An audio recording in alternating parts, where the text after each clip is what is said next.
कहानी परमात्मा और किसान। एक बार एक किसान परमात्मा से बड़ा नाराज हो गया। कभी बाढ़ आ जाए, कभी सूखा पड़ जाए, कभी धूप बहुत तेज हो जाए तो कभी ओले पड़ जाएं। हर बार कुछ न कुछ कारण से उसकी फसल थोड़ी खराब हो जाए।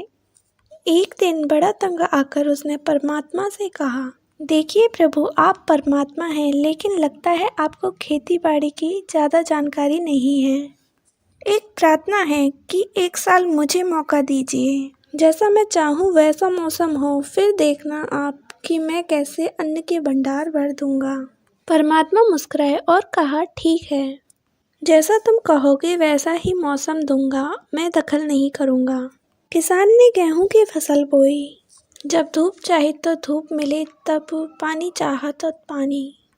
तेज धूप, ओले, बाढ़ आदि तो उसने आने ही नहीं दिए। समय के साथ फसल बढ़ी और किसान की खुशी भी, क्योंकि ऐसी फसल आज तक नहीं हुई थी।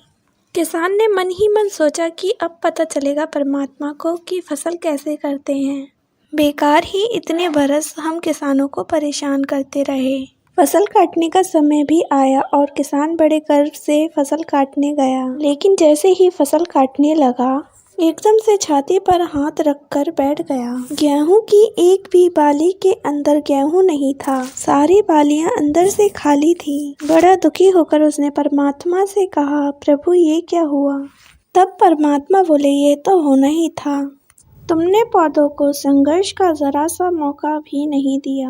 न तेज धूप में उनको तपने दिया, न आंधी ओलों से जूझने दिया।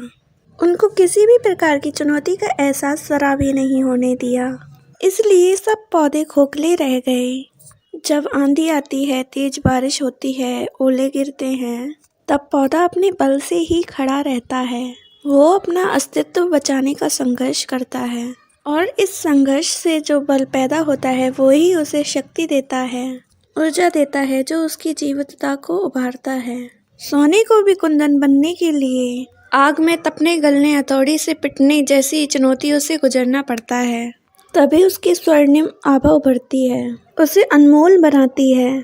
इसी तरह जिंदगी में भी कोई संघर्ष ना हो, चुनौती ना हो तो आदमी खोखला ही रह जाता है। उसके अंदर कोई गुण नहीं आ पाता। ये चुनौतियां ही हैं जो आदमी रूपी तलवार को धार देती हैं, उसे सशक्त और प्रखर बनाती हैं। अगर प्रतिभाशाली बनना है तो चुनौतियां तो स्वीकार करनी ही पड़ेंगी, अन्यथा मनुष्य खोखला ही रह जाएगा। अगर जिंदगी में प्रखर बनना है, प्रतिभाशाली बनना है, तो संघर्ष और चुनौतियों का सामना तो करना ही पड़ेगा। और ऐसी ही प्रेरणादायक कहानियों के लिए हमारे चैनल को सब्सक्राइब करें, इस वीडियो को लाइक करें, शेयर करें और कमेंट बॉक्स में कमेंट भी करें। जब तक हम लाते हैं आपके लिए एक और कहानी।